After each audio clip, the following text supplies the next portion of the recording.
هي الحلقات تحفظني بآيات من القرآن، هي الحلقات تملأني بحب المصطفى العدنان، هي الحلقات تحفظني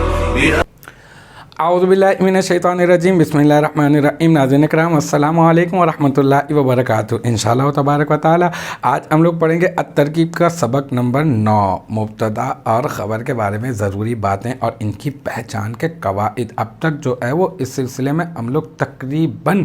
119 کلاسز بنا چکے ہیں، اور آج جو ہے وہ ہماری کلاس ہوگی کلاس نمبر 120، اور اب تک جو ہے وہ ہم لوگ تقریباً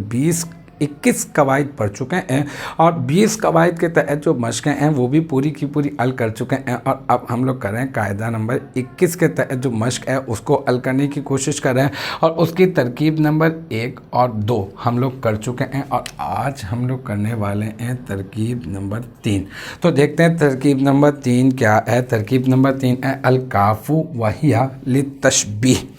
ایک مرتبہ قاعدہ آپ اپنے ذہن میں لے کر آ جائیں۔ بعض اوقات عبارت میں اولاً 2 اسماء معرفہ واو کے ساتھ آتے ہیں، اور اس کے بعد واو کے ساتھ آتے ہیں نا، اور اس کے بعد کچھ حصہ ہوتا ہے جو خبر بن رہا ہوتا ہے۔ تو آپ کیا کریں، پہلے والے معرفہ کو آپ بنا دیں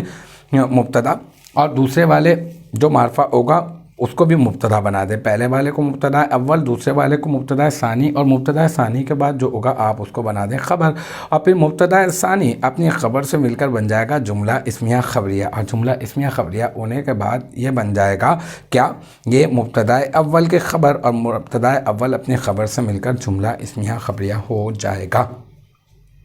اب یہاں پر ہم یہ کہہ رہے ہیں کہ جناب یہ جو الکافو ہے، یہ الکافو یہاں پر بھی یہ بھی شرح میعات و عامل ہی کی عبارت ہے۔ کاف کا استعمال بتایا جا رہا ہے، النوع الاول ہی ہے، حروف جارہ کا استعمال میں کاف بھی آتا ہے، تو کاف کا استعمال بتایا جا رہا ہے۔ الکاف وہی للتشبیہ، یہ جو کاف ہوتا ہے نا، یہ تشبیہ کے لیے استعمال کیا جاتا ہے، یہ بتایا جا رہا ہے یہاں پر۔ ویسے بھی یہاں پر تو وہ بحث نہیں ہے، مراد لفظ کہنے کی ضرورت نہیں ہے، آپ ایسا کریں الکافو الف لام داخل ہے نا، تو الف لام داخل ہے تو معرفہ ہے، معرفہ، ٹھیک ہے۔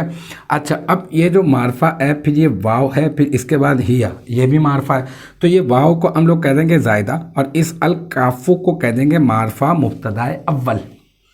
اب پھر واو کو کہہ دیں گے زائدہ، اور ہیا کو کہہ دیں گے معرفہ مبتدا ثانی، ٹھیک ہے۔ اور پھر یہ لام کیا ہے، یہ لام حرف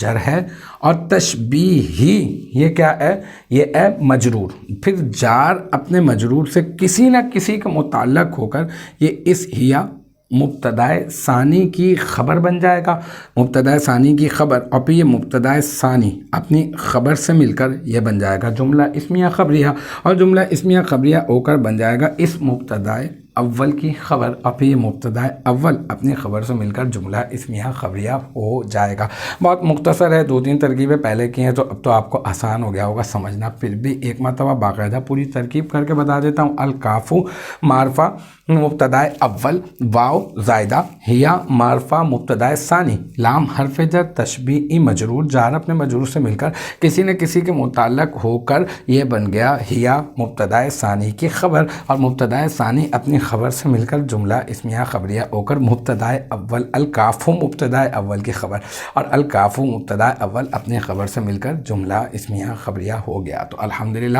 ہماری یہ ترکیب نمبر 3 بھی اپنے اختتام کو پہنچی، اور مجھے امید ہے کہ یہاں تک کی جو بات ہے وہ آپ کی سمجھ میں آ گئی ہوگی۔ انشاءاللہ تبارک و تعالی نیکسٹ ٹائم اگلی ویڈیو اگلی کلاس کے ساتھ ملاقات ہوگی۔ جب تک آپ اپنا بہت خیال رکھیے گا، وآخر دعوانا ان الحمدللہ رب العالمین۔